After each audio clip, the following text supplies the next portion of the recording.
Sorry about that. So we are currently today having a blizzard in Colorado, and my husband is stuck in Denver. They closed the highway down. So that was him beeping in on the last video to tell me that he doesn't know how to get home. Ah, man. I told him not to go to work today. But anyway, he was talking about the calm before the storm. Originally, she was really pleasant. In February, she was pleasant. She was still with her young boy that she left my husband for. She had left him for, I think the guy was like 24 and she's like 30 something. But she left, she started having an affair with him and he made her happy. Remember, she told us until she get happy. So this young boy made her happy. So we all was happy. And man, it was just good. She was just, I guess, regularly getting what she wanted. And she wasn't messing with us negatively. So, I want to say,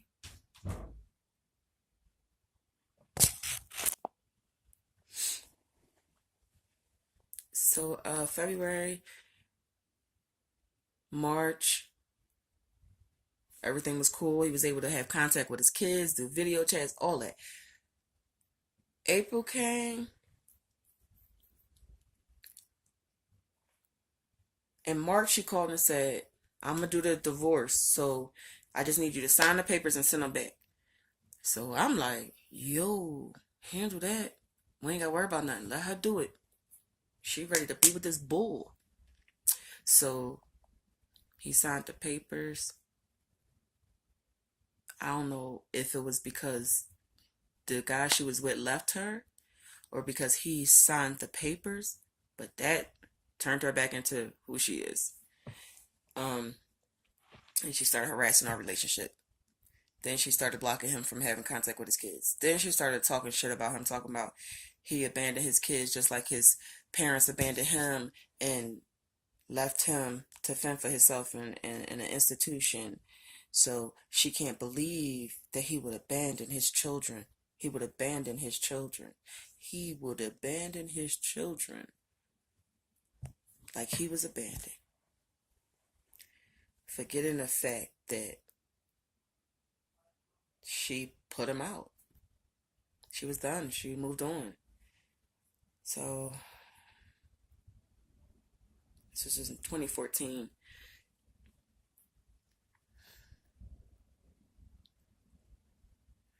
I don't know. She just made it really hard for us. Really hard. Because he is an exceptional father. And him not being able to be with his kids was a problem. So it messed us up a little bit. I tried really hard to be the mediator and to be calm and talk to her and everything, but there was just no respect there. She just didn't respect me. So and we started the courts, child support and custody and all that mess.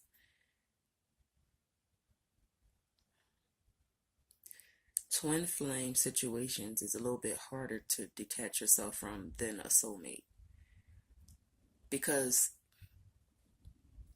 the beast that is Fadia would never allow a situation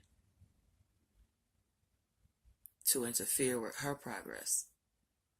And I feel like my progress has slowed being with him because of the situation. So it's kind of like, you go back and forth. Like,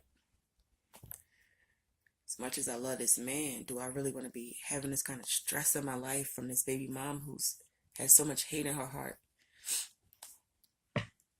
Because they get worse. They get so much worse. We went to, she called.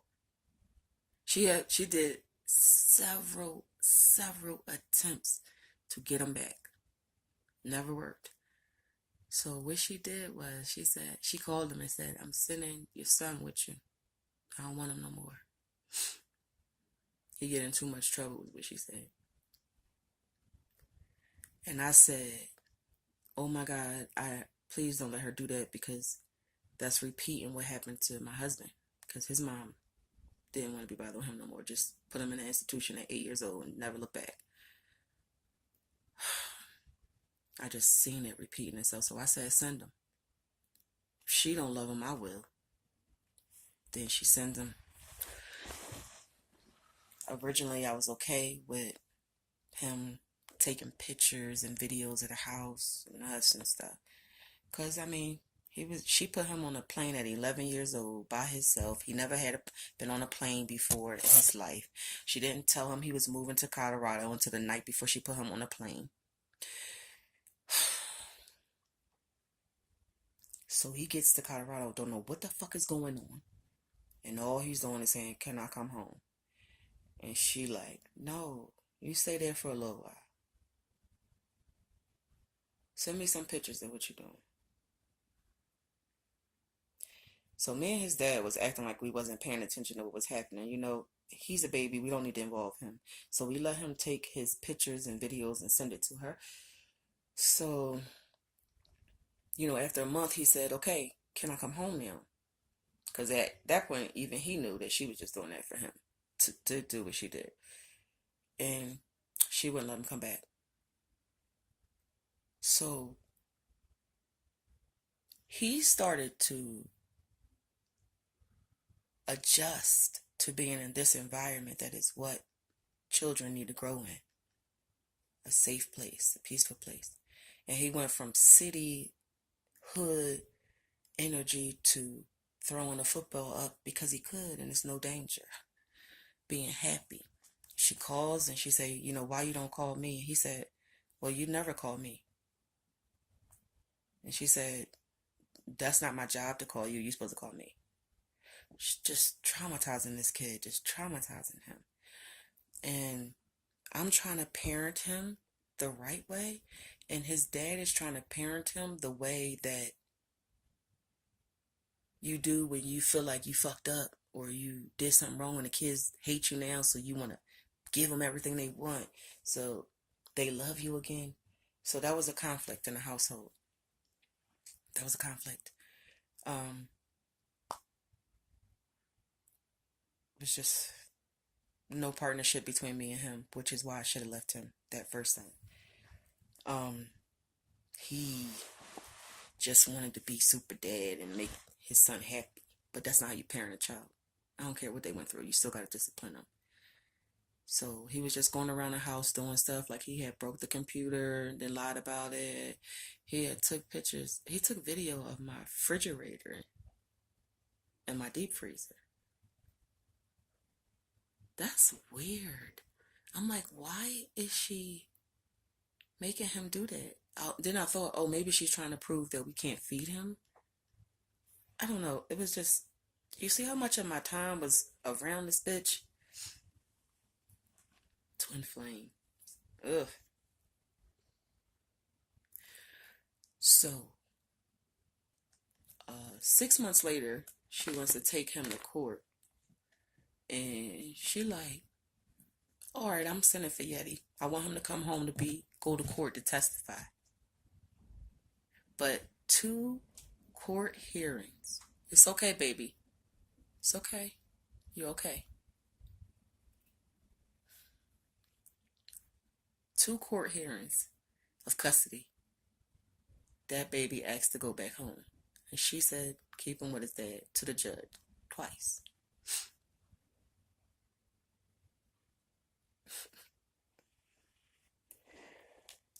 So he's well adjusted, happy, living his life, not asking to come home no more. And then she say, I ordered him a ticket, put him back on a plane. Because he coming home, he got to testify. He's supposed to be in court and all this lying bullshit. So he gets back home. He go in the courtroom. Woo! I mean, it was so rehearsed. It was so rehearsed. The judge said he never wanted to be with you, and he's not interested in going back to Colorado under no circumstances.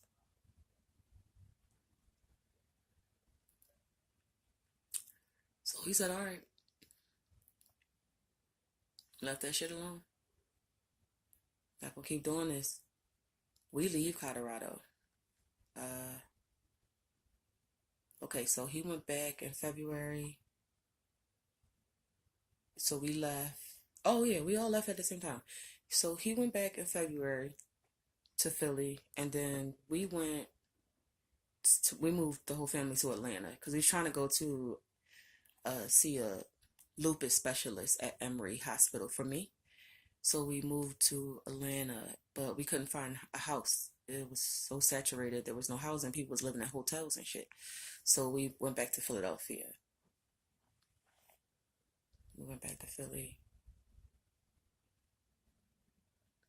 So we went back to Philly, and he's literally right there.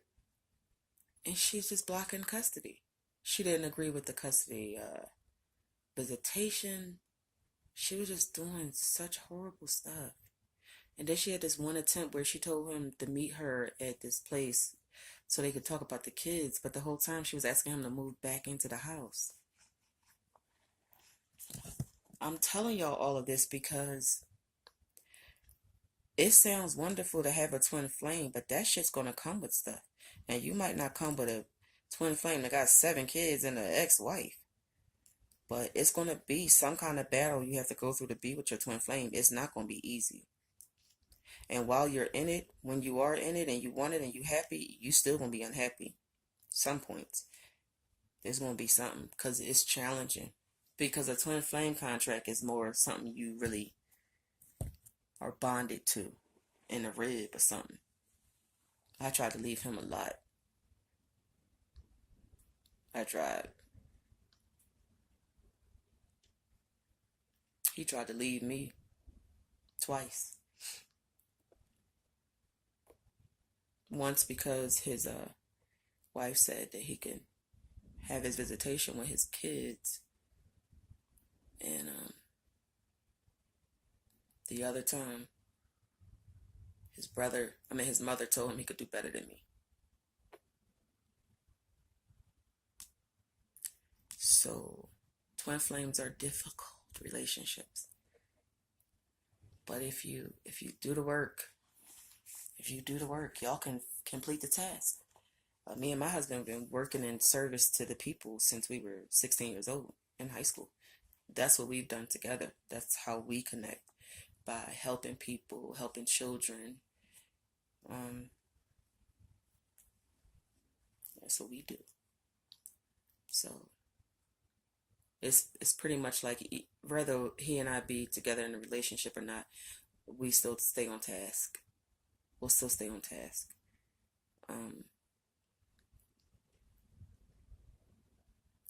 Wow, that blizzard outside is so loud it's shaking the house. And my dog keep jumping from it, scared of the sound. But on the plus side about having a twin flame, you can heal each other physically through touch. You can,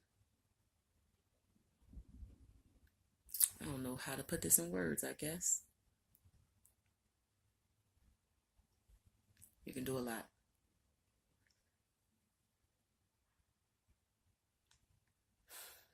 And your twin flame might not look how you want them to look. I heard this one girl talking about her twin flame wasn't even in the penis body. It was in a female. I might have to pass on that twin flame for this lifetime. I wonder how that works. Like if you're straight, but you got a twin flame that came, but y'all just messed up and got in the wrong bodies or something like that, and you come across paths, like do you then become gay? How does that work? That's why I said you can go down a rabbit hole with this because it's so much thought. You could think so much about this stuff. But so it's now been 7 years we've been together. And a lot of it has been great. We do things together so well, like children. raising our kids together so well, helping people so well, ministering to people.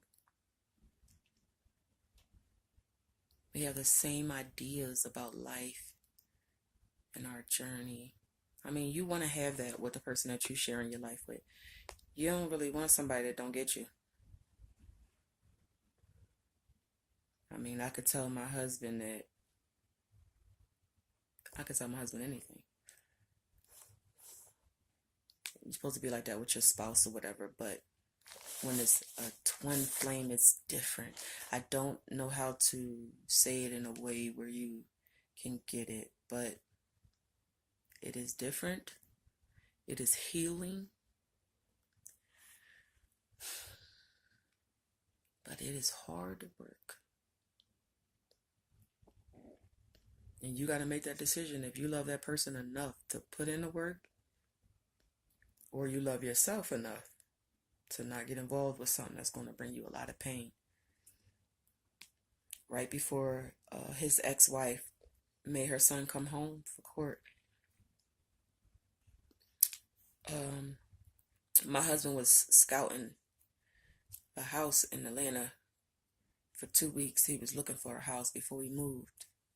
So I was with the son for 2 weeks by myself. And when he talked to her and told her, his dad wasn't there or whatever, and he hadn't been there for a while, she kind of flipped out and was like, "You there with her, just her?"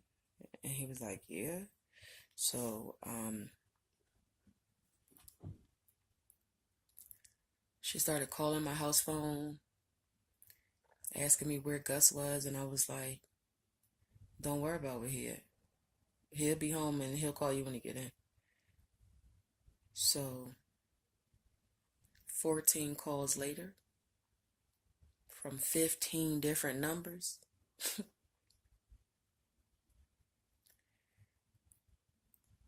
At 5 o'clock in the morning, the next day, I had a T.I.A, which is a small stroke. I was in the hospital for a week. She gave me a stroke.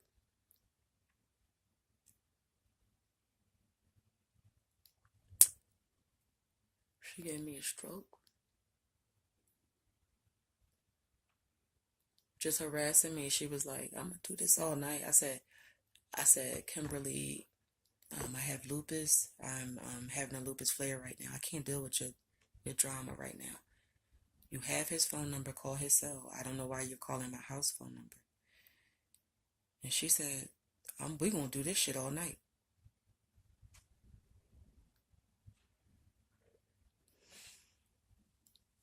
So when I came home from the hospital a week later from that stroke,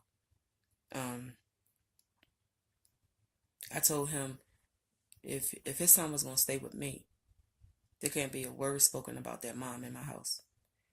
I don't want her calling my house. I don't want them talking about her in my house. Now, I know this sounds awful, but I had a stroke.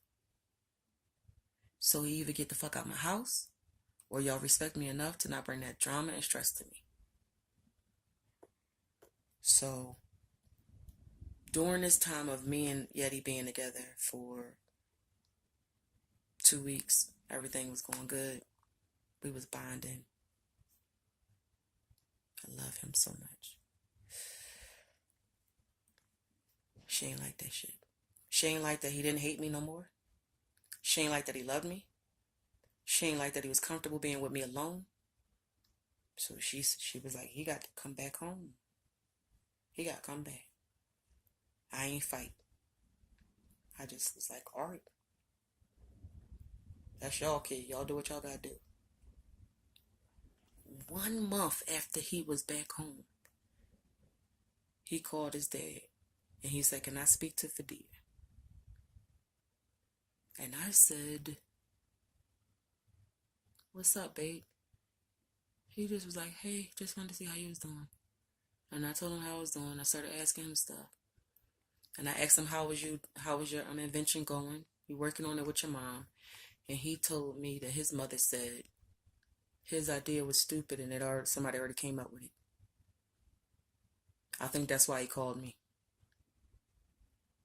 We still never know to this day why he called me, because he didn't say a lot. That's all he said. I said, I don't want to have another stroke. I'm not going to let this get upset me. I'm not.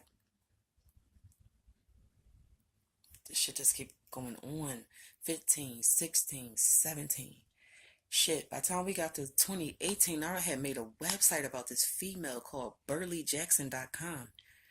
And I had videos and audios and pictures of this creep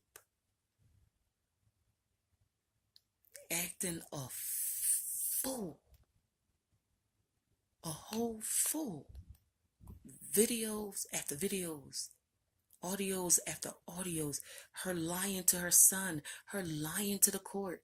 All of that. I couldn't take it no more. I'm like, damn, like, I'm trying to be the bigger person. I understand that your ex-husband fell in love with me and he never could get me out of his system. I got that. I see your anger. I see that. But you only making your life bad. That didn't matter to her. I tried talking to her. I tried pleading with her. And then, when we dropped off the kids on a visitation, she called me a wildebeest. And I'm like, damn, this is a lot to deal with just to be with a twin flame. Just to be with a twin flame, this fucking epic love, because you heard the story. It's pretty damn epic. But this is too much. And when she called me a wildebeest, all of their kids started laughing. And I'm not a person with low self-esteem or low confidence. I know I'm the shit. I don't care what nobody say. I don't need nobody to tell me that. But when my babies laughed at her calling me a wildebeest, and at that time, remember, I went home to die from the lupus. So it hurt my soul. So I went home that night and I made that website, burleyjackson.com. And then I hurt her. But I did it my way. I gave this bitch 10 years of my life, harassing me, disrespecting me, lying on me, trying to humiliate me on social media because she know that I do shit. And that was it. So I made that website. She didn't know what to do with herself. She completely cut off contact with him and his kids. This is the only power she had left. That's all she could do. And they kept trying to contact him anyway, outside of what she knew. So it didn't matter. But I want to give you this advice. There's a lot more to this story with his ex-wife.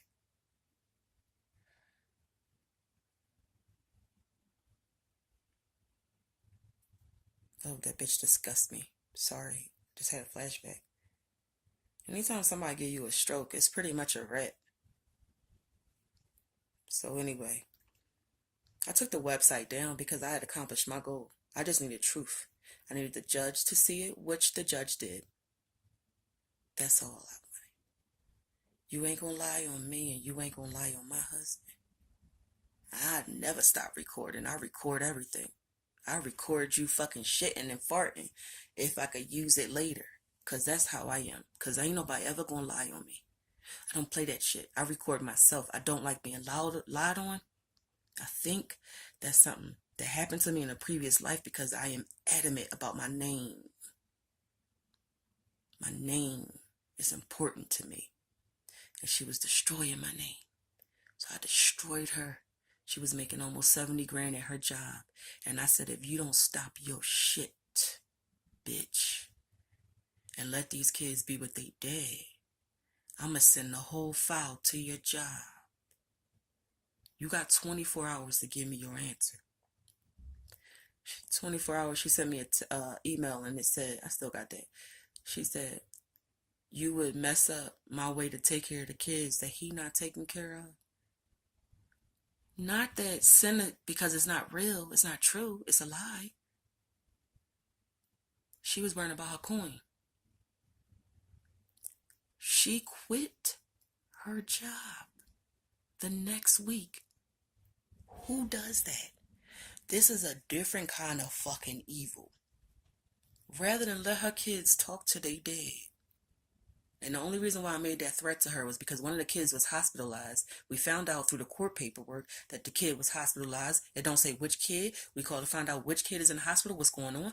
And she was like, none of your business.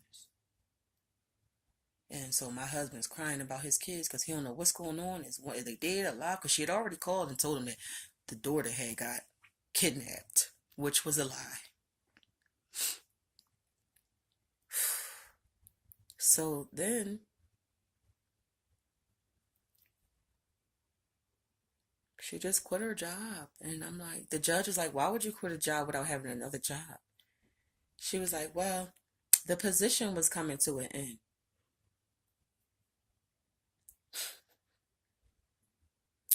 Honey, you're making 70 grand a year. You own your own house. Your mortgage is under $400. You ain't quitting no $70,000 a year job. Because it was a better opportunity out there. You get the opportunity first. So anyway, that's my horrible twin flame story of love, hate, stress, and strokes.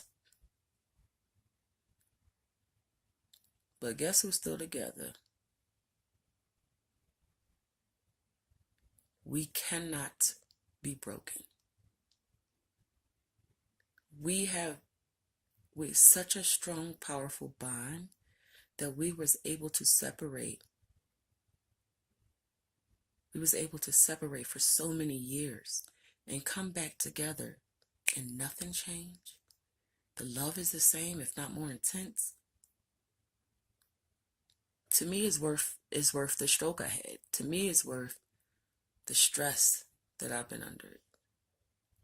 Because I'd rather have the love from him. Because his love is a superior love. I feel that shit in my toenails. Than to just be with a random dude that can fuck me right or can provide. So, anyway, difference between twin flames and soulmates. You have to decide what you're willing to sacrifice, what you're willing to go through to be with the person that you love.